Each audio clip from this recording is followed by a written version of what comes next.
ప్రియ పరలోకపు తండ్రి, నీ పరిశుద్ధ నామమునకు వందనాలు, స్తుతులు, స్తోత్రాలు చెల్లిస్తూ ఉన్నాం ప్రభా. నీ కృపలో, నీ దయలో, నీ బిడలమైన మమ్మల్ని అందరినీ కాచి కాపాడి దీవించి, ఈ సమయములో నీ పాదాల యొద్దకు దేవా, నీ నామాన్ని స్తుతించడానికి, నీ జన్మదినాన్ని తలంచుకోవడానికి మీరిచ్చిన మంచి అవకాశాన్ని బట్టి నీకు స్తోత్రాలు. ఇంతవరకు కార్యక్రమం అంతా దీవెనకరంగా జరిగించారు. ముందు కార్యక్రమం కూడా నీవు ఆశీర్వాదకరంగా జరిగించమని వాక్యమై మాతో మాట్లాడుచూ ఉన్నాం. మంచి బోధకుడై ఉన్న బెత్లెహేం బాలుడైన యేసు స్వామి పరిశుద్ధ నామములో వేడుకొనుచున్నాం మా పరమ తండ్రి. ఆమేన్, ఆమేన్, ఆమేన్. కూర్చోండమ్మా. ప్రభువును ప్రేమించి ఆయన సన్నిధానానికి చేరువచ్చిన దేవుని పిల్లలారా, దేవనామంలో మనందరికీ కృపయు సమాధానము కలుగును గాక. ఆమేన్. పిల్లలారా, దేవుని యొక్క మహా ఉచితమైన కృపలో ఈ 2025 సంవత్సరపు క్రిస్మస్ పండుగ విషయంలో మరి దేవుడు మనకు అనుగ్రహించిన ఈ గొప్ప ఆశీర్వాదం విషయంలో దేవుని గణపరుస్తూ ఉన్నాను, దేవుని స్తుతిస్తూ ఉన్నాను. మరి దేవుడు మనకి ఆ జన్మదిన పండుగను జరిగించుకునే గొప్ప అవకాశాన్ని దేవుడిచ్చారు. మరి ప్రపంచం అంతా కూడా యేసుక్రీస్తు ప్రభువారి యొక్క జన్మను తలంచుకుంటూ పండుగ చేస్తున్న శుభదినాలు ఈ దినాలు. కేవలం ఒక్క దేశం కాదు గాని ప్రపంచంలో ఇంచుమించు అన్ని దేశాల వారు కూడా ఈ పండుగను ఆచరిస్తున్నారనే సంగతి మనందరికీ తెలుసు. అంతే మాత్రము కాకుండా ఒక్క దినము జరిపే పండుగ కాదు ఇది. సహజంగా ఎవరి పుట్టినరోజైనా వారు ఏ రోజు పుట్టారో ఆ రోజే మరి వారి జన్మను జ్ఞాపకం చేసుకుంటూ పండుగ చేసుకుంటాం అవసరమైతే. కానీ ఇంచుమించు నెల దినాలు పైగా ఒక వ్యక్తి యొక్క జన్మను జ్ఞాపకం చేసుకుంటూ పండుగ చేసుకునే వ్యక్తి ఎవరైనా ఉన్నారు అంటే అది ఎవరు చెప్పండమ్మా? యేసుక్రీస్తు ప్రభువారే. నమ్మితే దేవునికి స్తోత్రం చెప్పండి. హల్లెలూయా. కాబట్టి అలాంటి గనుడైన గొప్పవాడైన ప్రభు యొక్క జన్మదినాన్ని ఈరోజు మనం కూడా జరిగించుకోగలుగుతున్నాం. ఇది కూడా మనకెంతో ధన్యకరమైన స్థితి అని నేను మీకు తెలియజేస్తూ ఉన్నాను. సరే, మరి క్రిస్మస్ సంబంధించిన వర్తమానాలు ఈ నెలలో ఎన్నో వర్తమానాలు వింటూ వచ్చాం. ప్రతి ఆదివారం వింటున్నాం, ప్రతి శుక్రవారం కూడా మనం వింటూనే ఉన్నాం. అలాగే ఈ పండుగలో కూడా కొంచెం వాక్యం, ఎందుకంటే పండుగ అనేసరికి కార్యక్రమాలు చాలా ఎక్కువ ఉంటూ ఉంటాయి. మరి వాటన్నిటికీ మనం సమయం ఇవ్వాలి. వాటికి సమయం ఇస్తూ సమయానుకూలంగా సమయానికి ముగించుకోవాలి, ఎవరికి ఇబ్బంది లేకుండా. కాబట్టి వాక్యాన్ని కూడా కొద్ది నిమిషాలు మనం శ్రద్ధ కలిగి విందాము. పిల్లలు, నిజానికి క్రిస్మస్ పండుగ అనేది నేను అంటున్నాను ఒక వింత అనే మాట వాడుతున్నాను. చెప్పండి, క్రిస్మస్ పండుగ ఏంటి చెప్పండి? ఒక వింత.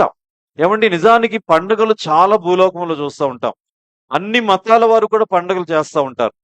అన్ని మరి పండుగల్లో మనం ఎంతో మందిని చూస్తూ ఉంటాం.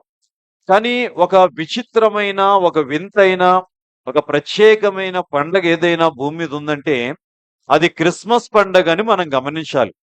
ఎందుకు వింత అని నేను అన్నానంటే, ఈ పండుగలో కొన్ని వింతలు లేదా కొన్ని విలువైన కార్యాలు, ఇంకా చెప్పాలంటే అసాధ్యమైన కార్యాలు దేవుడు ఈ పండుగలో జరిగించినట్టుగా మనం చూడగలం. సహజంగా పండుగలకి ఒక చిన్ని కారణం ఉంటే పండుగ చేసుకోవడానికి అవకాశం ఉంటుంది.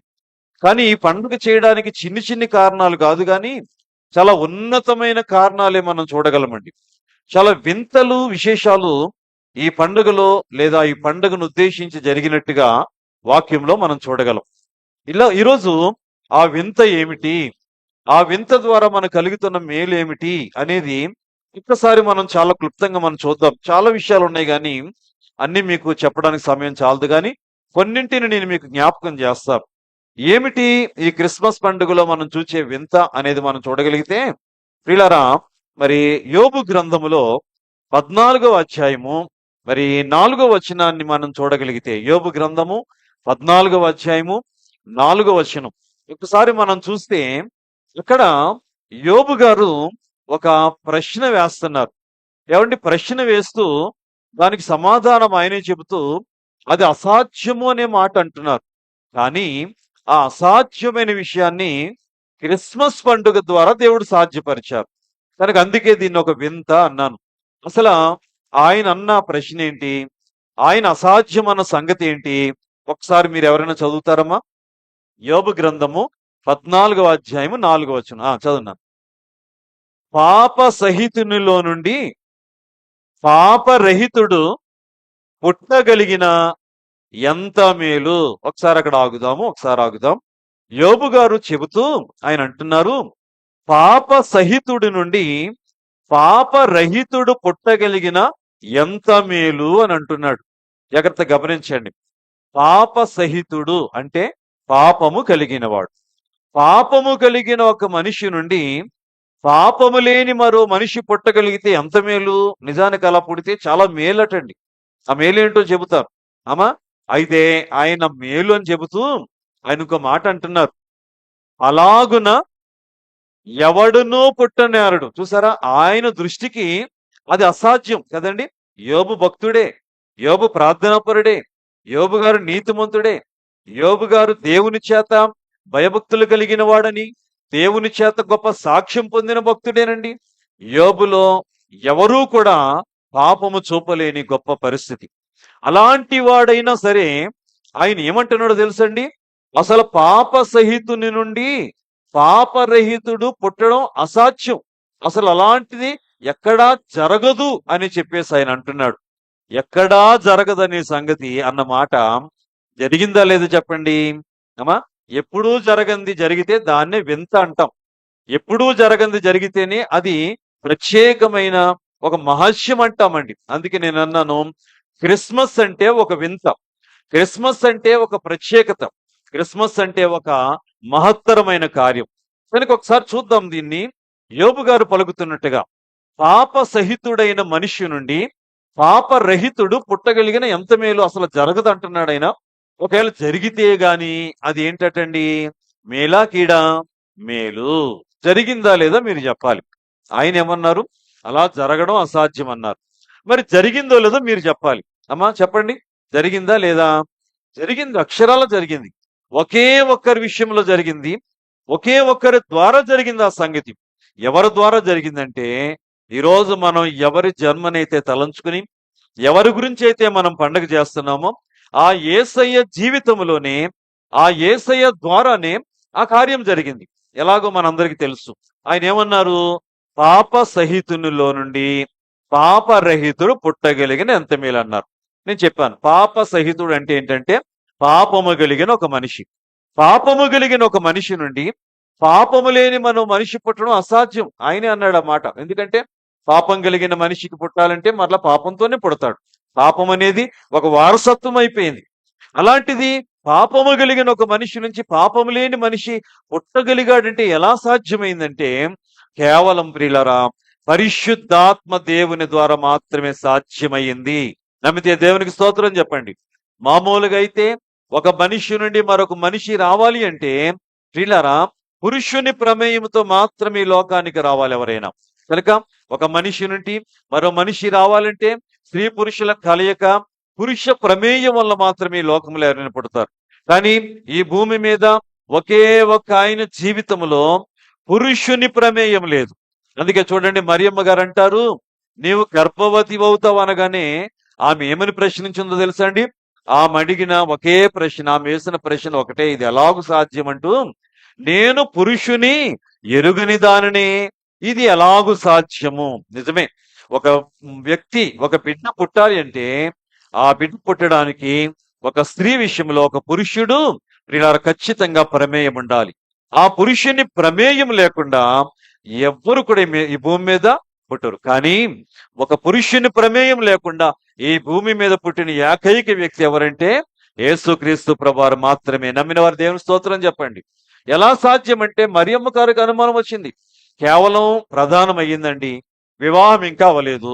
యోసేపు గారితో ప్రధానమైన ఆమె ఇంకా వివాహం కొరకు ఎదురు చూస్తుంటే ఈ లోపల నువ్వు తల్లి అవుతావు అంటున్నారు. ఎలా సాధ్యమయ్యా? పురుషుని ఎరుగని దాన్ని ప్రధానమైతే అయ్యింది గాని ఇంకా నేను నా యజమానితో కలవలేదు కదా, నేను నాకు ఆయనకి సంబంధం లేదు కదా, ఎలా సాధ్యం అంటే అంటున్నారు కదా, సర్వోన్నతుని శక్తి నిన్ను కమ్ముకుంటుంది, పరిశుద్ధాత్మ నీ మీదికి దిగి వస్తారు. కనుక ఒక శిశువు పరిశుద్ధుడై, అక్కడ ఉంది ఆయన పరిశుద్ధుడు అనే మాట ఉంది. ఒక శిశువు పరిశుద్ధుడై నీకు పుడతాడు, ఆయన దేవుని కుమారుడు అనబడతారని ప్రియులారా మరియమ్మ గారితో చాలా స్పష్టంగా దేవదూత మాట్లాడినట్టుగా మనం చూస్తున్నాం. వింటున్నారా? అసాధ్యమైన కార్యము క్రిస్మస్ లో ఎలా సాధ్యమయ్యిందో. కాబట్టి ఇప్పుడు పురుషుని ప్రమేయం లేదు కాబట్టి కేవలము స్త్రీ ద్వారానే కన్యక ద్వారానే ఆయన ఈ లోకానికి రావడం ద్వారా ఆయన జన్మలో పాపము లేని జన్మ అయ్యింది. ప్రియులారా, పరిశుద్ధుడిగా పుట్టారు. అందుకే ప్రవచనాల్లో కూడా ఒక మాట ఉంటది, ఇదిగో కన్యక గర్భవతి అయి కుమారుని కనును, ఆయనకి ఇమ్మానుయేలని పేరు పెట్టబడును. కనుక కన్యక గర్భవతి అయి కుమారుని కనును, కన్యక అంటే పరిశుద్ధవంతరాలు, పాపము లేని పరిస్థితి, పురుషుని ఎరుగినటువంటి పరిస్థితి. కనుక ఒక కన్యకగా ఉన్న ఆమె ఒక బిడ్డను కనగలిగిందంటే ఆ బిడ్డ పరిశుద్ధుడు అని మనం గమనించాలి. అలాంటి స్థితి ఎవరి విషయంలో జరిగిందో తెలుసండి? మన రక్షకుడైన యేసు ప్రభు వారి జీవితంలో జరిగింది. ఇప్పుడు మరి యోబు గారు ఏమన్నారు? అలాగు జరిగితే ఎంత మేలు అన్నారు. అంటే పాప సహితుని నుండి పాప రహితుడు పుడితే అది మేలు అన్నారు. ఇప్పుడు యేసు ప్రభు వారు పుట్టారు గనుక మేలా కాదా చెప్పండి? అందరికి మేలే. ఏమిటి ఆ మేలు అంటే చూడండి, ప్రధానమైన ముఖ్యమైన మేలు ఒకటే, ఆ పరిశుద్ధుడైన వ్యక్తి ద్వారా అందరి పాపాలు కూడా తొలగడానికి గొప్ప అవకాశం ఉంది. సహజంగా ఒక వ్యక్తిని పరిశుద్ధునిగా చేయాలంటే అది పరిశుద్ధునికే సాధ్యమవుతుంది. ఒక అపరిశుద్ధుడు, ఏమంటే ఒక పాపి మరొక మనిషిని పాపిగా మార్చడానికి, పరిశుద్ధునిగా మార్చడానికి అవకాశం ఉండదు. ఉదాహరణ చెబుతున్నాను, ఒక గ్రుడ్డివాడు మరో గ్రుడ్డివానికి త్రోవ చూపగలడా? వాక్యంలో ఉన్న మాటే కదా.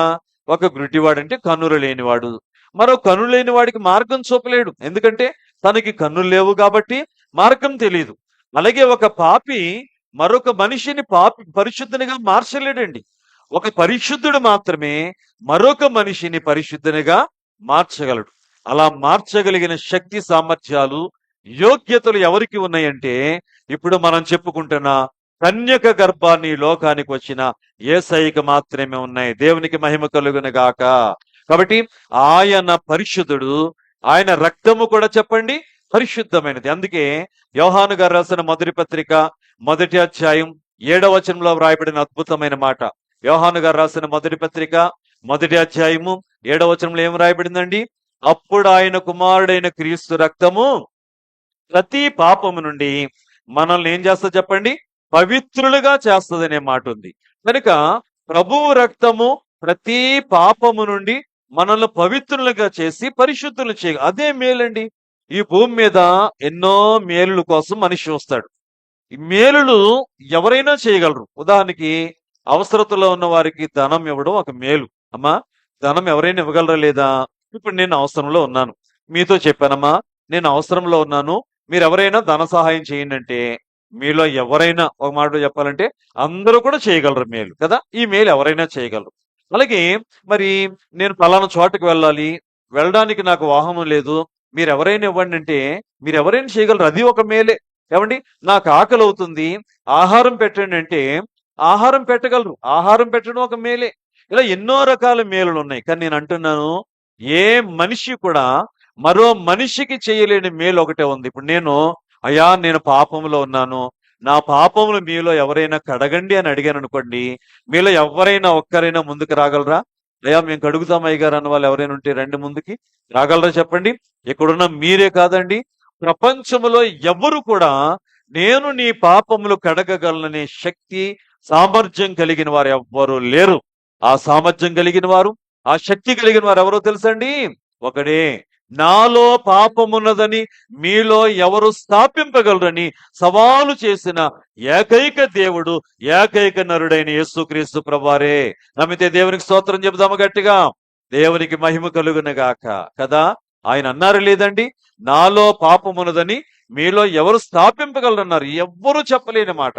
కనుక ఆ పాపము లేని వ్యక్తే పాపము కలిగిన మరో వ్యక్తిని కడగగలిగిన వాడు, శుద్ధి చేయగలిగిన వాడు, ప్రియులారా పరిశుద్ధినిగా చేయగలడు. అదేనండి అసలైన మేలు. యోబు గారు అన్నారు కదా, అలాగు జరిగితే ఎంత మేలు అన్నారు కదండి. ఆ మేలు ఏంటంటే మనం పరిశుద్ధులుగా మార్చబడ్డమే. కాబట్టి గుర్తుపెట్టుకోండి, ఈ క్రిస్మస్ పండుగ పాప సహితు నుండి పాప రహితుణ్ణి మనకిచ్చిన పండుగ. కాబట్టి ఈ పండుగ మేలా కాదా చెప్పండమ్మా? క్రిస్మస్ పండుగ మేలా కాదా? కొన్ని పండుగల వల్ల ఏ మేలు ఉండవు, ఎందుకు పండుగ చేస్తున్నారో అనుకున్నట్టుగా ఉంటాయి కొన్ని పండుగలు. కానీ క్రిస్మస్ పండుగ మేలే. ఏంటి ఆ మేలంటే మనందరినీ కూడా పాపము నుండి కడగడానికి ఇది ఒక ఉపకారమైన పండుగ. నువ్వు క్రిస్మస్ చేయలేదు అనుకోండి, నువ్వేం తలచడం లేదంటే నీ పాపములు కడగడానికి నీ తండ్రి ఈ లోకానికి వచ్చాడనే సంగతి నువ్వు గ్రహించడం లేదు. నువ్వు గ్రహించినప్పుడు ఇంకెలాగ ఆయన రక్తంలో కడగబడగలవు కదా.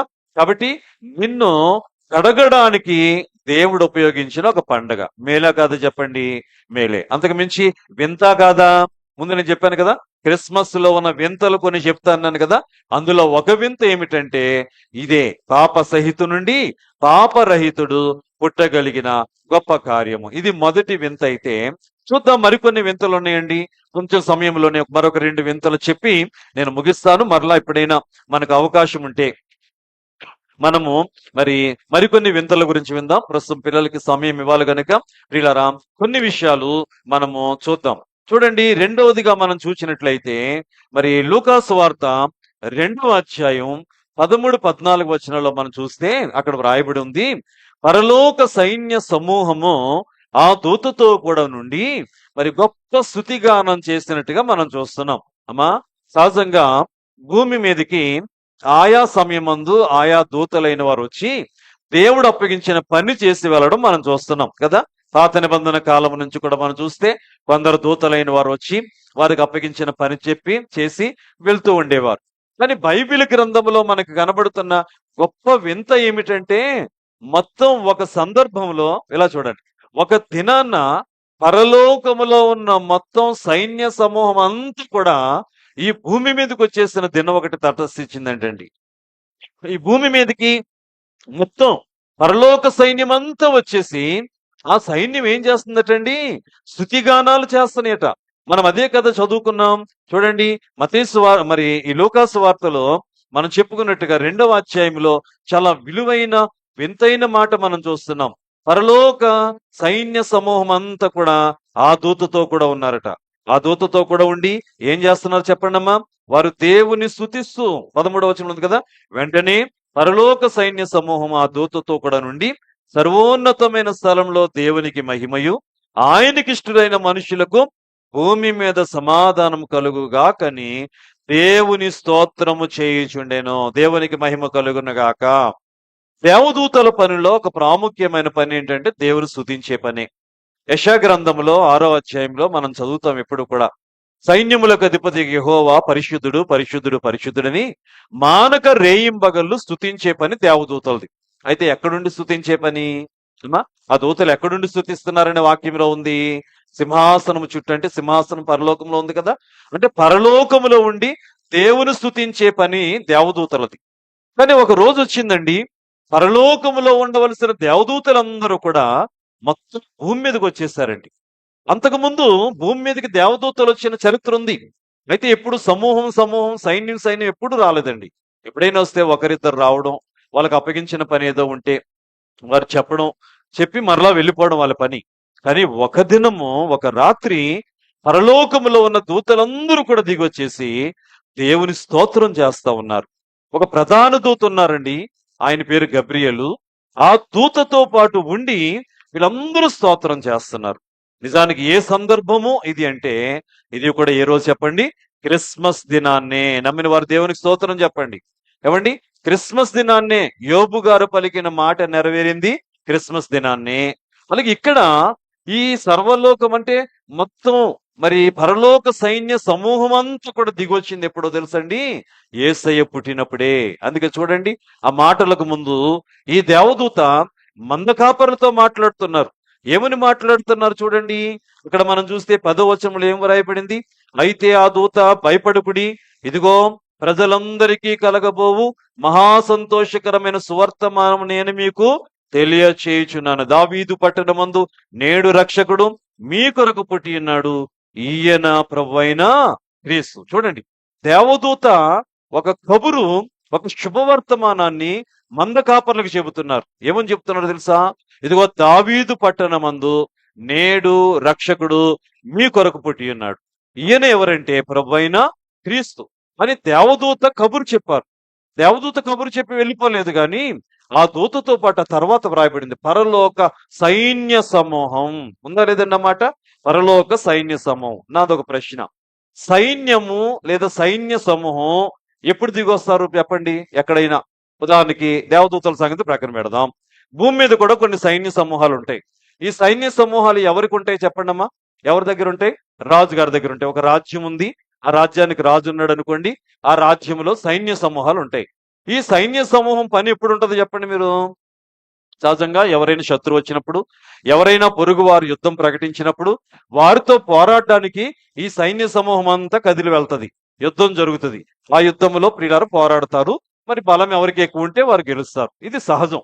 అయితే చూడండి, ఈ రోజు కూడా సైన్య సమూహం దిగొచ్చింది భూమి మీదకి. కానీ ఇది పోరాడడానికి కాదు గాని ఏం చేయడానికి చెప్పండి? పోరాడవలసిన సైన్య సమూహం ఈ రోజు ఏం చేస్తున్నారు తెలుసండి? స్తుతి గానాలు చేస్తున్నారు. దేవునికి స్తోత్రం. వారి పని పోరాడమే. కానీ ప్రియులరా, పోరాడవలసిన సైన్య సమూహం ఈరోజు స్తోత్రములు చేస్తున్నారు. అంటే అర్థం ఏంటో తెలుసా? ప్రియులారా, పోరాడవలసిన సైనికులు స్తుతి చేస్తూ స్తోత్రం చేస్తూ వారి చేత ప్రతిగానాలు చేయించిన వింతైన పండుగ ఏది చెప్పండి? క్రిస్మస్ పండుగ. దేవునికి మహిమ కలుగును గాక. అందుకేనేమోనండి క్రిస్మస్ పండుగ దినాన్న ఏడాదిలో ఎప్పుడూ మందిరానికి రానోళ్ళు కూడా ఎక్కడికి వస్తా ఉంటారు? అంటే ఇలాగ అంటున్నాను, మీరు ఎవరు అనుకో, ఇక్కడ ఎవరు లేరు వెళ్ళంటోళ్ళు, ఇక్కడ ఉన్న వాళ్ళందరూ ప్రతి వారము మందిరానికి వెళ్ళే వాళ్ళే, ప్రతి నెల సంస్కార పిండి అందుకుంటున్న వారే, ప్రతి మరి ప్రార్థనలో ఏకీపించే వాళ్ళే. ఏమండి, ఒకవేళ ఇక్కడ కాకపోయినా, మన మందిరానికి కాకపోయినా, ఏమండి ఇక్కడ ఇతర సంఘ బిడ్డలు కూడా కొందరు ఉన్నారు, వారి వారి మందిరాలకు వెళ్ళేవారే. నేను మిమ్మల్ని అనడం లేదన్నమాట. మరి లైవ్ లో కొంతమంది చూస్తున్నారండి. మరి వాళ్ళకు అంటున్నాను, వాళ్ళలో కొంతమంది గ్రహిస్తారని నేను ఈ మాట చెబుతున్నాను. వినండి ప్రియులారా, మరి క్రిస్మస్ పండుగలో నిజంగా ఎంత అద్భుతం అంటే ఇది ఒక వింతే అంటాను నేను. ఏడాదిలో ఎన్నిసార్లు ఆరాధనకి రండి, ఆరాధనకి రండి, ఆరాధనకి రండి అని పిలిచిన రాని భక్తులు అందరూ కూడా, మీరు కాదని చెప్పాను, ముందు బాధపడకండి, ఈ రాని భక్తులందరూ కూడా క్రిస్మస్ పండుగ అనగానే వాళ్ళకి ఎంత భక్తి వచ్చేస్తుందో, ఎంత ప్రేమ వచ్చేస్తుందో. అమ్మో, ఇవాళ ఏం పండుగ? క్రిస్మస్ పండుగ. నేనేం చేయాలి? మందిరానికి వెళ్ళిపోయి, లేకపోతే ఒకవేళ బహిరంగంగా పండుగ పెడితే అక్కడికి వెళ్ళిపోయి దేవుని స్తుతించాలని మనస్సు. అంటే కనీసం ఏడాదికి ఒక్కసారైనా ఈ పండగ వారి మనసులోకి ఏం తెస్తుందంటారు? భక్తి తెస్తుందా లేదమ్మా? కదా. ఒక విధంగా ఇది వింత కాదో చెప్పండి? అంతే. అందుకే ఇది ఒక వింతైన పండగ అయింది. కాబట్టి వినండి, మరి యుద్ధము చేయవలసిన పరలోక సైన్య సమూహం యుద్ధాన్ని ప్రక్కన పెట్టేసి వాళ్ళు ఎక్కడికి వచ్చేసారంటే భూమి మీదకి వచ్చేసి వాళ్ళు ఏం చేస్తున్నారో తెలుసండి? స్తోత్రములు చేస్తా ఉన్నారు. నేను మాట చెబుతున్నాను, మనం కూడా ఆయా పరిస్థితులు బట్టి ఆయా సమయాల్లో ఆయా పనులు చేసేవాళ్ళమే, ఆయా వృత్తులు చేసే. ఇక్కడ ఉన్న వాళ్ళందరూ కూడా అందరిది ఒక వృత్తి కాదు, అందరిది ఒక పని కాదు. ఒక్కొక్కరు ఒక్కొక్క వృత్తి, ఒక్కొక్కరు ఒక్కొక్క పని, పోషణార్థం, జీవనార్థం ఏదో పని చేస్తానే ఉంటాం. అయితే నేను అంటున్నాను, సమయం వచ్చినప్పుడు మన పనులన్నీ కూడా ప్రక్కన పెట్టేసి ఈ దూతల వల్ల ఏం చేయగలగాలో తెలుసండి? సమయం వచ్చినప్పుడు దేవుని సన్నిధికి వచ్చేసి దేవుణ్ణి స్తుతించగలగాలి. నమ్మితే దేవునికి స్తోత్రం చెప్పండి ప్రియులారా. నేను ఆ పని ఎప్పుడు చేసుకుని కొంతమందిని చూస్తూ ఉంటానండి. ఈ మధ్యకాలంలో కొంతమంది మరి మరి పేర్లు చెప్పకూడదు, ఊర్లు చెప్పకూడదు, చెప్తే కొన్ని తంటాలు వస్తాయి. అమ్మా, ఎప్పుడైనా ఏదైనా ఉదాహరణ చెప్పినప్పుడు మరి పేర్లు ఊర్లు చెప్పకుండా చెప్పాలి. పేరు ఊరు చెప్పామనుకోండి, దానివల్ల కుమ్మరాలు మరి చాలా వస్తూ ఉంటాయి.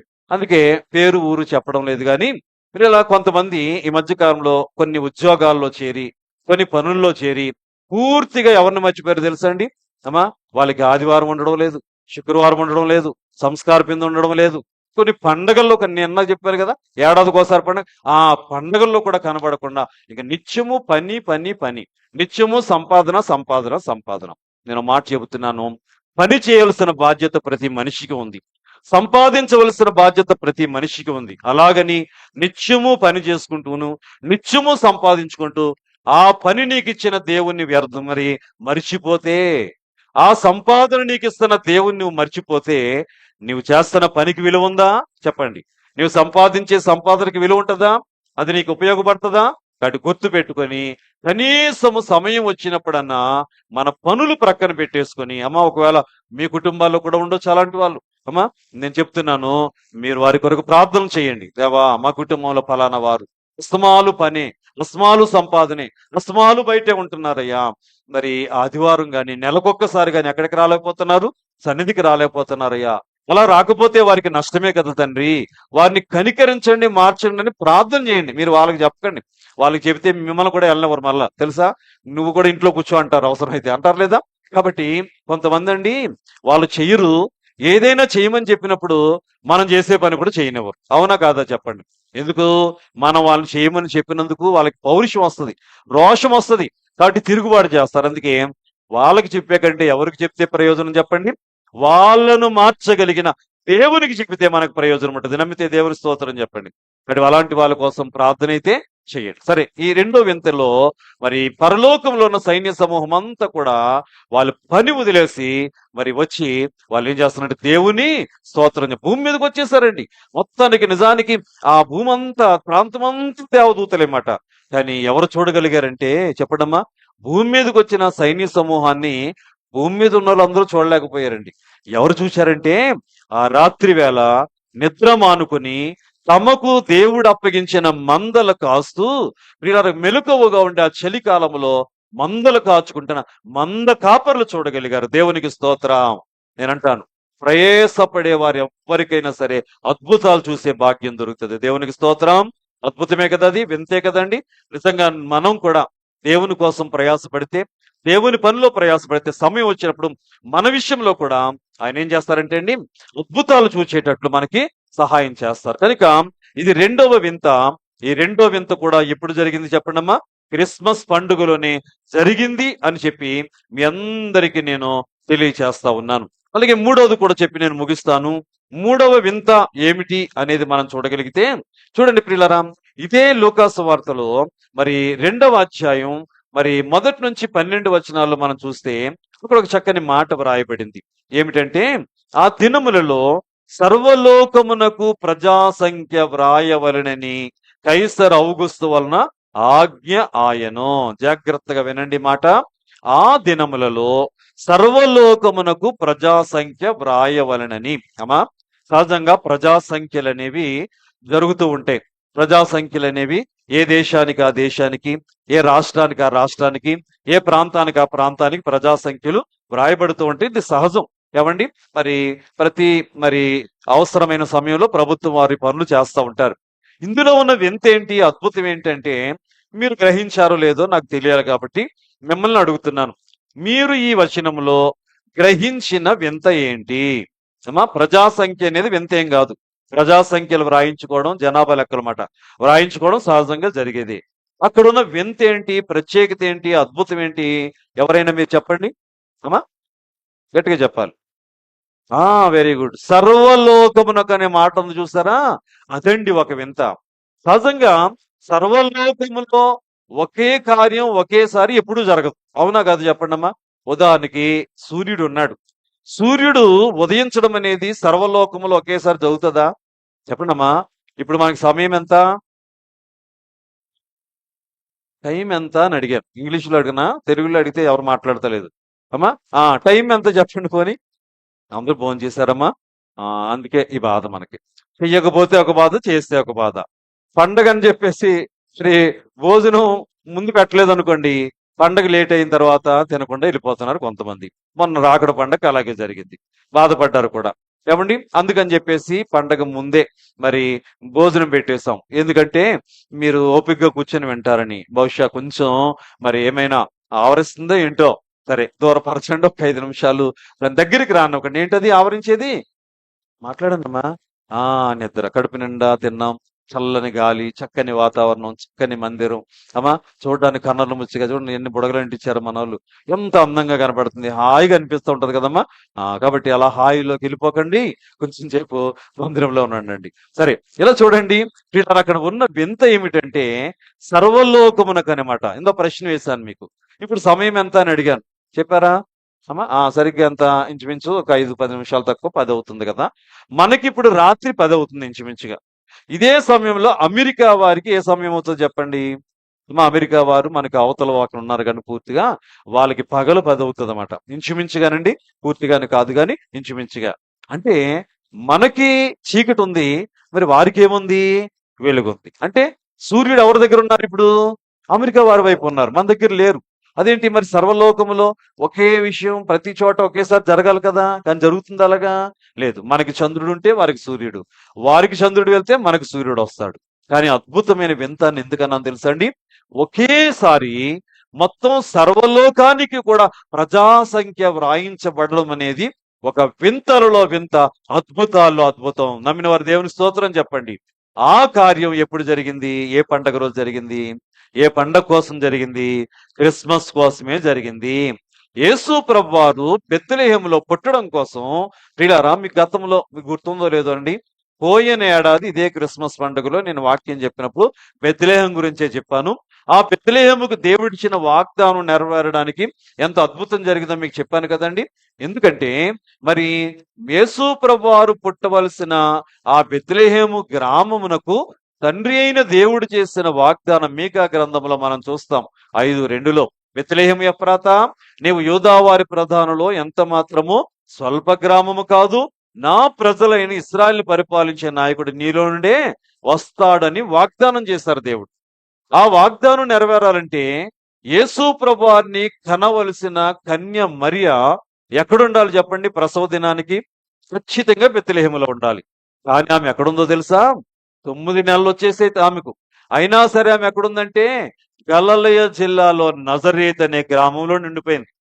ఈ బెత్లెహేము ఏ జిల్లాలో ఉంది అంటే యూదయ జిల్లాలో ఉంది. ఆ గలిలయ జిల్లాలో ఉన్న నజరేతుకిని ఈ యొక్క యూదయ జిల్లాలో ఉన్న బెత్లెహేముకి ఇంచుమించు 100 మైళ్ళు రమారమి దూరం. ఏమండి? మరి అంత దూరములో ఉన్న వ్యక్తి ఈ యొక్క దూరము దాటుకొని ఇక్కడికి రావాలి అంటే అది ఎంత అసాధ్యమో గమనించండి. కానీ వింత జరిగితేనే గాని అది సాధ్యం కాదు. ఒక అద్భుతం మేము అంటాం కదండి, ఏదో ఒక వింత జరిగితే గాని జరగదండి అంటాం. మరి చూడండి, ఉదాహరణకు ఒక్కొక్కరు చూసి వీడు పాస్ అవ్వాలంటే నిజంగా ఏదో వింత జరగాలండి అంటాం. ఎందుకు అంటాం చెప్పండి? అంటే వాడు అంత క్లవర్ మాట. అంటే దాని అర్థం రివర్స్ గా అర్థం చేసుకోండి. మా వాడు అంటారు, అప్పుడప్పుడు మా తండ్రులు కొంతమంది చెప్తారు, మా వాడు 10th పాస్ అవ్వాలంటే నిజంగా ప్రపంచ యుద్ధం రావాలంట, అంటే వీడు పాస్ అవడం కోసం యుద్ధం తప్పించాలా అంటారు ఉదాహరణకి. ఎందుకంటే కొంతమంది జీవితాల్లో అసాధ్యాలు అలా ఉంటాయి మాట. అంటే ఏదో ఒకటి జరగాలి, ఏదో అద్భుతం జరిగితే గానీ జరగదని అంటూ ఉంటాం. అలాగే ఇప్పుడు మరియమ్మ గారు నజరేతు నుండి బెత్లెహేముకు రావాలంటే వింత ఏదో జరగాలి, అద్భుతం ఏదో జరగాలి. ఆ అద్భుతం జరిగితేనే గాని ఈ వాగ్దానం నెరవేరదన్నమాట. ఈ వాగ్దానం నెరవేరకపోతే దేవుడు అబద్ధికుడు అయిపోతాడు. అవునా కదండి? వాగ్దానం చేసిన దేవుడు ఎవరండి? నమ్మదగిన వాడు. ఆకాశం గతించిన, భూమి గతించిన ఆయన మాటల్లో సున్నా గాని పొల్లు గాని తప్పిపోదు. ఇంచుమించు ప్రియులారా, యేసు ప్రభువు పుట్టడానికి ముందు 710 సంవత్సరాల క్రితమే బెత్లెహేముకి మీకా ప్రవక్త ద్వారా వాగ్దానం చేసేసాడు ఆయన. నీలో నుండి వస్తాడు నా ప్రజలను రక్షించే అధిపతి, మెస్సయ్య, యేసయ్య అన్నారు. తీరా 710 సంవత్సరాలు అయిపోయింది. వాగ్దానం నెరవేరే సమయం వస్తుంది కానీ మరియమ్మ ఇంకా నజరేతులో నుండిపోయింది. మరియమ్మ గారు బలమైన కార్యం జరిగితేనే గాని ఆమె ఎక్కడి నుంచి ఎక్కడికి రా చెప్పండి? నజరేతు నుండి బెత్లెహేముకి రాదు. మామూలుగా రావాలంటే నిండు చోళాలు, చలికాలం అమ్మా, మరి నిండు కాలం. ఇంకో మాట చెప్తున్నాను, చలికాలంతో పాటు ఏ కాలం చెప్పండి అమ్మా? ఇది ఏ కాలం అమ్మా? అమ్మా చలికాలం. చలేస్తుందా అమ్మా? ఆ మందిరంలో ఉన్నాం కాబట్టి మనకు తెలియడం లేదు. కానీ ఒకసారి మీరు ఏం చేస్తారంటే నాతో పాటు ఒక రోజు పండుగ రండి. రోజుకో పండగ నేను వెళ్తున్నాను అమ్మా. నాతో పాటు మీరు పండుగకు వస్తే బయట చలి ఎలాగుందో తెలుస్తుంది అమ్మా, బయట వాతావరణం ఎలాగో తెలుస్తుంది. మరి ఒక కారులో వెళ్తుంటేనే చాలా కష్టమైపోతుంది. స్వెటర్లు వేసుకుని, పిల్లలు టోపీలు పెట్టుకుని, ఇవన్నీ పెట్టుకుంటేనే చలి తట్టుకోలేకపోతున్నాం. కానీ ఆ రోజుల్లో ఇలాంటి ప్రయాణ సాధనాలు లేవు, ఇలాంటి ఏర్పాట్లు లేవు. అయినా సరే ఆ చలికాలంలో ఆమె వెళ్ళాలి అంటే చాలా కష్టం. చలిపోని ప్రక్కన పెట్టండి, ఆమె నిందలో ఉందన్నమాట. వివాహం కాకుండా మరి బిడ్డను గర్భవతి అయినందుకు అందరూ ఏం చేస్తున్నారో తెలుసా? నిందిస్తా ఉన్నారు. కనుక బహుదూరము, ఏమండి చలికాలము, నిందాకాలము, సరైన ప్రయాణ సాధనాలు లేవు. వారు బీదవారు. వెళ్తే గార్ధవం మీద వెళ్ళాలి, లేదా నడిచి వెళ్ళాలి. ఇన్ని ఆటంకాలు, ఇన్ని అవరోధాల మధ్య మరియమ్మ గారు నజరేతు నుండి బెత్లెహేముకు వెళ్ళడం అంటే అసాధ్యం. అసాధ్యం సాధ్యం చేసే శక్తి ఎవరికి ఉంది చెప్పండి? మనం నమ్మిన దేవునికి ఉంది. దేవునికి స్తోత్రం అంటారు కదా షడ్రక్ మేషక్ అబేద్నెగోలు. మేము సేవించుచున్న మా దేవుడు సమర్థుడు. సందర్భం ఏదైనా సరే అక్కడ నా మాట మన కోసం కావాలి కాబట్టి సమర్థుడు. దేనికి? ఈ వేడిమి కలిగిన అగ్నిగుండం నుంచి. అది ఎవరి వలన కాదండి. నిజానికి అగ్నిగుండం నుంచి తప్పించడం అక్కడ ఎవరి వలన కాదు కదా. కానీ వాళ్ళు ఏమంటున్నారు? మేము సేవిస్తున్న మా దేవునికి సాధ్యమే, సమర్థుడండి ఆయన అంటున్నాడు. అలాగే నేను అంటున్నాను, మరియమ్మ గారు నజరేతుని బెత్లెహేముకు వెళ్ళడం మామూలుగా అయితే అసాధ్యం, కానీ సాధ్యం చేశాడు. దేని ద్వారా సాధ్యమైందంటే అదే మనం అందాక చదువుకున్నది, సర్వలోకమునకు ప్రజా సంఖ్య వ్రాయబడాలి. దేవునికి స్తోత్రం. కైసర్ ఔగుస్తు మనసులో తలంపు దేవుడు పుట్టించాడు. ఒకేసారి సర్వలోకానికి కూడా ప్రజల సంఖ్య వ్రాయించాలనే తలంపు వచ్చింది. మొత్తం అది ప్రకటన అన్ని దేశాలకి, సర్వలోకానికి కూడా వెళ్ళిపోయింది. సర్వలోకానికి ఒకేసారి ప్రజా సంఖ్య ఎప్పుడు జరగదు, ఎక్కడ జరగదు, కానీ జరిగింది. ఏ పండగ కోసం అండి? ఎవరు ఈ లోకానికి రావడం కోసం? ఏ వాగ్దానం నెరవేరడం కోసం అండి? యేసయ్య జన్మ వాగ్దానం నెరవేరడం కోసం. కనుక అందరికీ వెళ్ళిపోయింది ఆ కబురు, అన్ని దేశాలకి వెళ్ళిపోయింది. ఆ ఆజ్ఞ ప్రకారం ఇప్పుడు ఏంటంటే ఎక్కడ ఉన్నవారైనా సరే తమ సొంత ప్రాంతాలకి వెళ్ళిపోవాలి. మరి ఎలాగా? బెత్లెహేముకి ఎందుకు వచ్చిందంటే, మరియమ్మ గారిని ప్రదానం చేసుకున్న యోసేపు గారు ఊరు ఏ ఊరట? అమ్మ బెత్లెహేమే. యోసేపు దావీదు వంశంలోను గోత్రంలోను పుట్టినవాడు కనుక మరి దావీదు గారు ఊరేది చెప్పండమ్మా? బెత్లెహేమే. కాబట్టి ఈయన కూడా బెత్లెహేముకి చెందినవాడు. మరి నజరేతులు ఎందుకున్నాడంటే, ఎందుకున్నాడో మీరే చెప్పాలకమ్మా. ఇక్కడ ఉన్న మీ అందరిని అడుగుతాను, చెప్పండి. మీ అందరిది పుట్టింది జగ్గంపేటేనా? చెప్పాలి. సరే అమ్మా, మీరు జగ్గంపేటలో పుట్టినోళ్ళు ఎంతమంది? ఒకసారి చేతులు ఎత్తండి. నేను కూడా ఎత్తట్లేదు, ఎందుకంటే నేను ఇక్కడ పుట్టినోడు కాదు కాబట్టి. జగ్గంపేటలో పుట్టినోళ్ళు ఇక్కడ ఎంతమంది ఉన్నారు చెప్పాలి మీరు. అదేంటి, ఒక్కరు లేరా? అమ్మ దేవుని స్తోత్రం, అసలు ఎవరు లేరు అనుకున్నాం. జగ్గంపేటలో పుట్టిన వాళ్ళు కొంతమంది కనబడు, అంటే మిగిలిన వాళ్ళందరూ కూడా వేరు వేరు గ్రామాల్లో, పట్టణాల్లో, ఎక్కడో ఇతర రాష్ట్రాల్లో కూడా పుట్టిన వాళ్ళు ఎవరో ఉన్నారు. మీరు ఇక్కడికి వచ్చి నివాసం చేస్తున్నారు, అవునా కదమ్మా? అలాగే ఇంకో ప్రశ్న, జగ్గంపేటలో పుట్టిన వాళ్ళందరూ జగ్గంపేటలోనే ఉన్నారా ఈ సమయానికి, ఈ రోజుకి? చెప్పండి, ఉన్నారా? లేరే. మన జగ్గంపేటలో పుట్టిన వాళ్ళు వేరు వేరు ఊర్లకు వెళ్ళారు, వేరు వేరు రాష్ట్రాలకు వెళ్ళారు, వేరు వేరు జిల్లాలకి, కొంతమంది వేరు వేరు దేశాల్లో కూడా ఉన్నారు లేదమ్మా? అమ్మా, మన జగ్గంపేట వాళ్ళు గల్ఫ్ దేశాల్లో కూడా ఉన్నారు, తెలుసా మీకు? అమెరికా దేశాల్లో కూడా ఉన్నారు. అంటే మీరు ఒకటే చెబుతున్నాను, ఒక ప్రాంతంలో పుట్టిన వాళ్ళు పూర్తిగా అదే ప్రాంతంలో ఉండిపోయే మరి పరిస్థితి సాధ్యం కాదు. ఏమండి?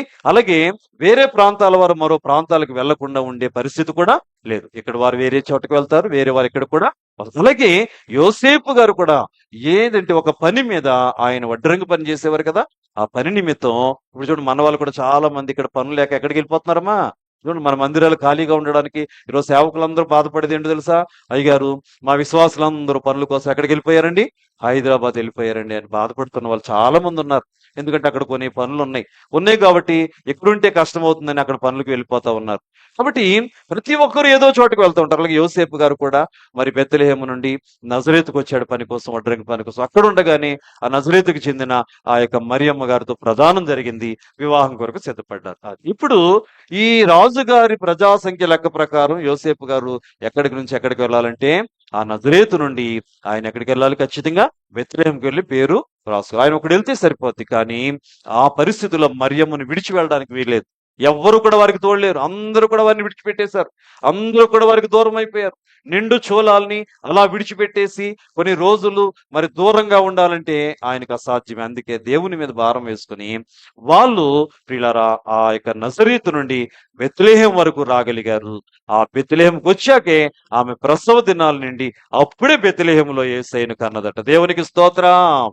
చూసారండి, ప్రజా సంఖ్య ద్వారా జరిగిన అద్భుతము అది మాట. ఇది వింత కాదమ్మా? చెప్పండి. మనం 3 వింతలు చెప్పుకున్నాం, ఒకసారి మీరు గుర్తు చేసేస్తే ముగించేస్తాను. సమయం కూడా అయింది, అరగంట అన్నాను, అరగంట అవుతుంది కాబట్టి ముగించి పిల్లలకి సమయం ఇచ్చేస్తాను. చెప్పండి, మొదటి వింత ఏమిటి?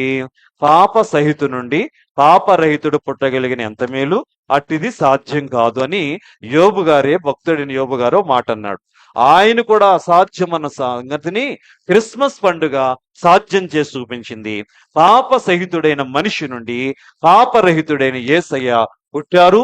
ఆయన పుట్టడం వలన సర్వలోకానికి మేలు కూడా జరిగింది. ఏంటి ఆ మేలు అంటే, ఆయన రక్తంలో కడగబడడం ద్వారా పరిశుద్ధులుగా అయ్యే మేలు. ఇది మొదటిగా మనం చూసిన అద్భుతం మనం చెప్పుకున్నాం. అలాగే రెండవది మనం చూసాం కదండి, పరలోకములో ఉండవలసిన సైన్య సమూహం.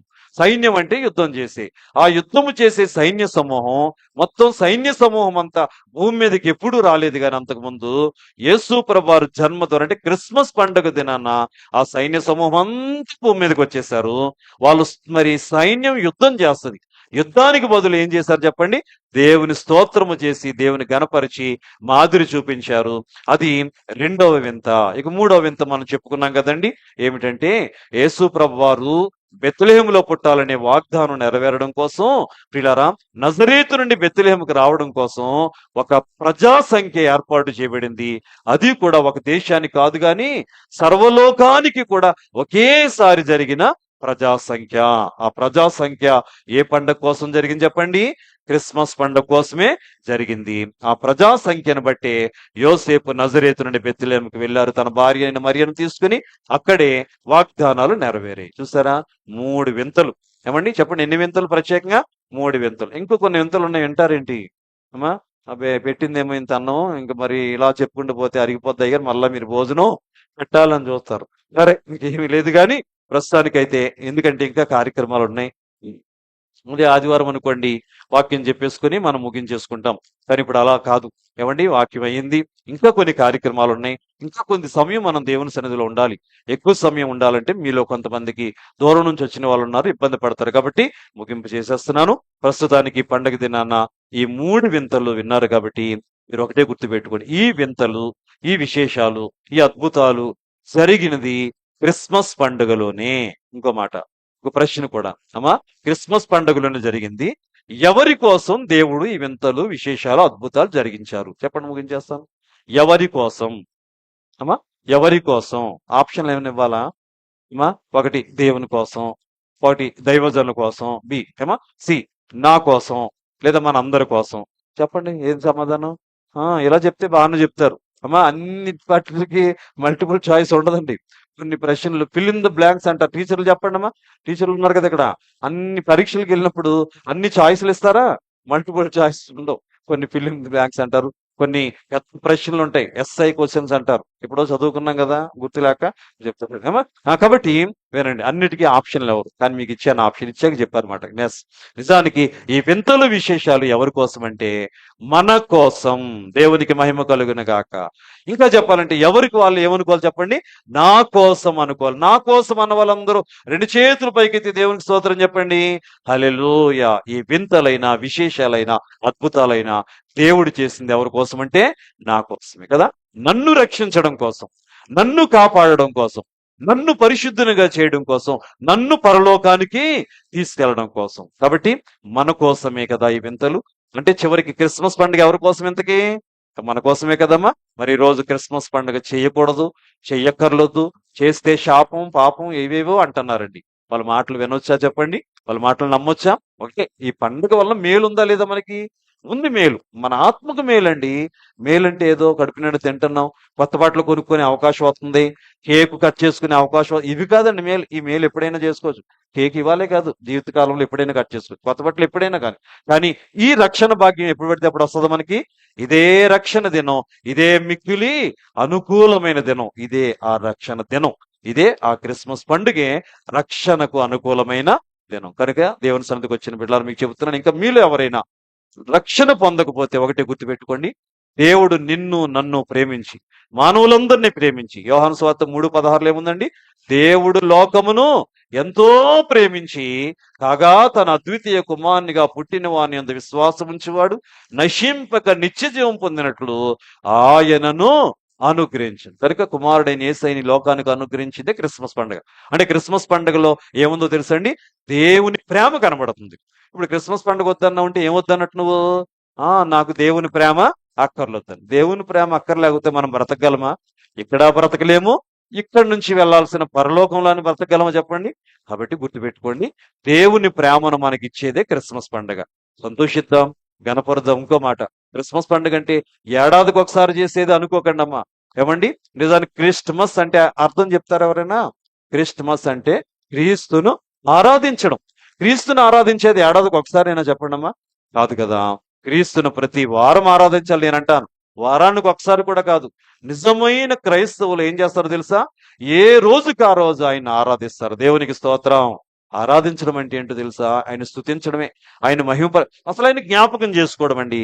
మరి మీరు చెప్పండి, దేవుణ్ణి మీరు ఎప్పుడెప్పుడు జ్ఞాపకం చేసుకుంటారు? ఏడాదికి ఒకసారేనా? మేము ఏడాదికి ఒక్కసారి జ్ఞాపకం చేసుకుంటాం అన్న వాళ్ళు ఒకసారి మీ చేతులు పైకెత్తండి అమ్మా.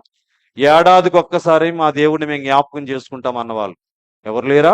చాలా సంతోషం అమ్మ. తర్వాత ఇంకోటి, మేము నెలకొక్కసారి దేవుణ్ణి జ్ఞాపకం చేసుకుంటాం అన్న వాళ్ళు ఎవరైనా ఉంటే చేతులు ఎత్తండి అమ్మా. లేరా? మరి లేనప్పుడు నెలకొక్కసారే కనబడతారు ఏంటి మందిరంలో నాకు? సరే, ఇదో ధర్మ ప్రశ్న అమ్మా, దీనికి సమాధానం దొరకదులేండి, వదిలేద్దాం, పోన్లేండి. నెలకొక్కసారే మేము దేవుణ్ణి క్షమించండి, అది అయిపోయింది కదా. మరి వారానికి ఒక్కసారే మేము దేవుని జ్ఞాపకం చేసుకుంటామన్న వాళ్ళు ఎవరైనా ఉంటే చేతులు ఎత్తండి అమ్మా. వారానికి ఒక్కసారి లేరు అలాంటి వాళ్ళు కూడా. అమ్మ బాబోయ్, నా సంఘం నిజంగా ఎంత ధన్యమైందో. లైవ్ లో వింటున్నారులో వినండి, మా సంఘ బిడ్డలు ఎంత గొప్పవాళ్ళో. ఇప్పుడు అడుగుతాను అసలైన ప్రశ్న. ప్రతిరోజు మేము దేవుని జ్ఞాపకం చేసుకుంటున్నాం అన్న వాళ్ళు ఇప్పుడు చేతులు ఎత్తండమ్మా. ప్రతిరోజు మేము దేవుని జ్ఞాపకం చేసుకుంటున్నాం వాళ్ళు. ఎన్నో కొన్ని చేతులు లేవడం లేదు. అంటే ఇది కాకుండా ఇంకో ప్రశ్న ఏదో అడగాలన్నమాట. ఇది కాకుండా ఇంకో ప్రశ్న ఇప్పుడు అర్థమైంది నాకు. అంటే అర్థం ఏంటంటే, అసలు సంవత్సరం కాదు, నెల కాదు, వారం కాదు, రోజు కాదు, అసలు జీవితంలోనే దేవుని జ్ఞాపకం చేసుకోరన్నమాట. దేనికి చేతులు ఎత్తనోళ్ళు ఉన్నారు కదండి. దేవునికి చేతులు కొంతమందికి అమ్మా చేతులు ఎత్తమంటే భయం మాట. చేతులు ఎత్తే ఎక్కడ చేతులు ఊడిపడిపోతాయో అని భయం ఏంటో తెలదు. చేతులు ఎత్తితే ఏం ప్రమాదం వస్తుందని ఒక్కొక్కసారి చేతులు దేనికో దానికి ఎత్తాలి కదమ్మా. దేనికి ఎత్తనోళ్ళు ఉన్నారులే చెప్పండి. దేనికి ఎత్తనోళ్ళు ఎవరంటే, అసలు దేవుణ్ణి ఎప్పుడు ప్రేమించమని, దేవుణ్ణి ఎప్పుడు జ్ఞాపకం చేసుకోమని అనేవారు. ఎందుకు పెట్టామో తెలుసా ఈ సౌండ్ ఎఫెక్ట్? నిద్రపోకుండా అన్నమాట. అందుకే ఆ చూడండి, మొత్తం మీరు ఎంతవరకు కూర్చున్నారు అంతవరకు పెట్టారు మన పిల్లలు. కాబట్టి మధ్య మధ్యలో అవి పేలుతా ఉంటాయండి. మీకు నిద్ర వచ్చినప్పుడు లేపడానికి భయపడకండి సుమా. కాబట్టి మరి ముగించేస్తున్నాను. చాలా సంతోషం అమ్మా. మన బాధ్యత ఏంటో తెలుసా? దేవుణ్ణి ఆరాధించడం సంవత్సరానికి ఒకసారి కాదు, నెలకొకసారి కాదు, వారానికి ఒకసారి కాదు, కానీ నిజ దేవుడు గనుక నేను చెప్పనా, రోజు మనల్ని కాపాడుతాడు. ప్రతి అనుదినము వాత్సల్యం పడుతుందట మన విషయంలో. ఆయన ఉందా లేదా వాక్యం? ప్రశంసలోకి వెళ్ళాక మనం చెప్పుకుంటాం. అనుదినము నూతన వాత్సల్యమేనట. అనుదినం మన మీద వాత్సల్యం ఆయన కలుగుతున్నప్పుడు అనుదినం ఆయన ఆరాధించాల వద్దా చెప్పండి? అంటే ప్రతిరోజు మనకేంటండి, తండ్రి గారు అందుకే రాశారు కదా, మాకెప్పుడూనూ క్రిస్మసే. చెప్పండి, డిసెంబర్ 25 కాదు, 24 కాదు, 23 కాదు. అందుకే నేను అంటున్నాను, డిసెంబర్లో ఎప్పుడు పండుగ చేసుకుంటానుంటాం. కానీ నేను అంటున్నాను, ఒక నెల పండుగ కాదండి ఇది. ప్రియులారా, క్రీస్తుని ఆరాధించిన ప్రతి దినము పండుగే మనం చేసుకోవాలి.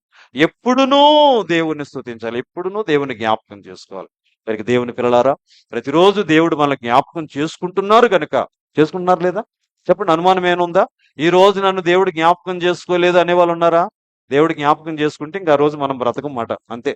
ఈ రోజు బ్రతుకున్నామంటే అందుకే పొద్దున్న లేచిన వెంటనే, దేవా రాత్రంతా నన్ను కాపాడి జ్ఞాపకం చేసుకున్నావు, ఈ రోజంతా నా పనిలో సహాయం చేయండి అని అడగాలి. పగలంతా పని అయిపోయి రాత్రి పడుకునేటప్పుడు, పగలంతా నన్ను జ్ఞాపకం చేసుకుని నాతో ఉన్నానైనా, ఈ రాత్రి కూడా నీ చేతులకు నేను అప్పగించుకుంటున్నాను. ఈ రాత్రి కూడా నాకు మరి ఆశీర్వాదం ఇచ్చి, నీ చిత్తమైతే మరలా మరుసటి దినం లేచి నీ మహిమ కొరకు జీవించే భాగ్యం ఇవ్వండి అని అడగాలన్నమాట. అలా ప్రార్థించుకుంటే దేవుడు మనకి ఎంత ఆయుష్ ఇవ్వాలో అంత ఆయుష్ ఇస్తారు. ఆయుష్ అంతా మనం కాపాడతారు. నిజానికి ప్రతి దినము దేవుని స్తుతించడం ప్రతిరోజు ఒక క్రిస్మస్ మనకి మనకి ఏడాదికి ఒకసారి ఇలా బహిరంగంగా చెయ్యాలి కాబట్టి ఓ పండగ మనం చేసుకుంటున్నాం. కానీ ప్రతిరోజు కూడా చెప్పండి, నిజంగా క్రీస్తుని కలిగి ఉంటే అదే ప్రతిరోజు క్రిస్మస్ అమ్మా. రోజు క్రిస్మసే, ప్రతిరోజు క్రిస్మసే. అలాంటి క్రిస్మస్ పండుగలు ఏకీపించిన మనం కొన్ని వింతలు విశేషాలు, మరి ఉన్నతమైన కార్యాలు చూసాం. అవన్నీ మన కోసమే అంత అలంచి మన దేవుని మనసారా స్తుతిందాం. దేవుని స్తుతిస్తూ ఆయన రాకడికి సిద్ధపడదాం. ఆయన రాజ్యంలో నిరంతరము జీవించడానికి యోగ్యతను ఈ పండగ ద్వారా సంపాదించుకుందాం. అట్టి ధన్యత తండ్రి మనెల్లరకు దయచేయను గాక. ఆమేన్. మహాపరిశుద్ధుడు అయిన మా తండ్రి, ఈ పరిశుద్ధ నామానికి వందనాలు, స్తుతులు, స్తోత్రాలు చెల్లిస్తాం. నిజమేనాయన, క్రిస్మస్ అంటేనే ఒక వింత. క్రిస్మస్ పండుగలో ఎన్నో వింతలు తండ్రి. మచ్చుకు 3 వింతలు మేము చెప్పుకున్నాం. ఈ 3 కూడా పండుగ కోసమే జరిగాయి. ఈ 3 కూడా మా కోసమే జరిగాయి తండ్రి. నిజమే, పాప సహితుడి నుంచి పాపరహితుడు పుట్టడం ఎంత మేలు, అది జరగదు అన్నారు భక్తుడైన యోబు. కానీ మీరు జరిగించారు నా తండ్రి. భక్తుల ఊహకు మించి, భక్తుల మాటకు మించిన కార్యాన్ని కూడా పండుగ జరిగించి చూపించింది. దేవా, ఎంత అద్భుతం. అలాగే నా తండ్రి, ఇదిగో గొప్ప అద్భుతం. పరలోక సైన్య సమూహం అంతా కూడా ఒకే దినాన భూమి మీదకి దిగొచ్చి యుద్ధం చేసే సైన్యం స్తుతులు స్తోత్రాలు చేసిందయ్యా. ఈ క్రిస్మస్ పండుగలోనే అది నువ్వు పుట్టినందుకే, నువ్వు పుట్టింది మా కొరికే. అలాగే మైనా మరియమ్మ నజరేతు నుండి బెత్లెహేముకు రావడం కోసం, ప్రవచనం నెరవేరడం కోసం నా తండ్రి సర్వలోకానికి ప్రజా సంఖ్య ఒకేసారి జరిగేటట్లుగా చేస్తావు. ఇది మహావింత అద్భుతం నాయన, ఆశ్చర్యకార్యం తండ్రి. అది కూడా క్రిస్మస్ కొరకే జరిగింది, అది కూడా నా కొరకే జరిగింది. ఇన్ని వింతలు నా కోసం మచ్చుకు 3 విన్నాం. మేము ఎన్నో వింతలు చూడగలమయ్యా బైబిల్ గ్రంథంలో. మా జీవితాల్లో కూడా ఎన్నో వింతలయ్యా. ఈరోజు మమ్మల్ని సాక్ష్యం చెప్పమని నిలబెడితే ప్రతి ఒక్కరి జీవితంలో వింత ఉంటుంది. ప్రతి జీవితంలో కూడా అద్భుతం ఉంటుంది. ప్రతి జీవితంలో కూడా సాక్ష్యం ఉంటుందంటే ప్రతి ఒక్కరిని నువ్వు ప్రత్యేకంగా వ్యక్తిగతంగా ప్రేమిస్తున్నావు దేవా, నీకు స్తోత్రాలు. నువ్వు ప్రేమిస్తేనే మా జీవితాల్లో అద్భుతాలు జరుగుతాయి. నువ్వు ప్రేమిస్తేనే మా జీవితంలో వింతలు జరుగుతాయి తండ్రి. కనుక సంవత్సరానికి ఒకసారి పండగ కోసమే కాదు గాని ప్రతి దినము నిన్ను ఆరాధించే బిడ్డలుగా మమ్మల్ని ఉంచండి. ప్రతి దినము నేను స్తుతించే బిడ్డలుగా మమ్మల్ని ఉంచండి. మహిమను పొందమని మా కొరకు గొప్ప వింతైన పండుగను ఈ లోకానికి పంపించి మమ్మల్ని ఆశీర్వదించిన రక్షకుడై ఉన్న వింతైన యేసయ్య పేరట వేడుకొనుచున్నాం మా పరమ తండ్రి. అమేన్, అమేన్, అమేన్.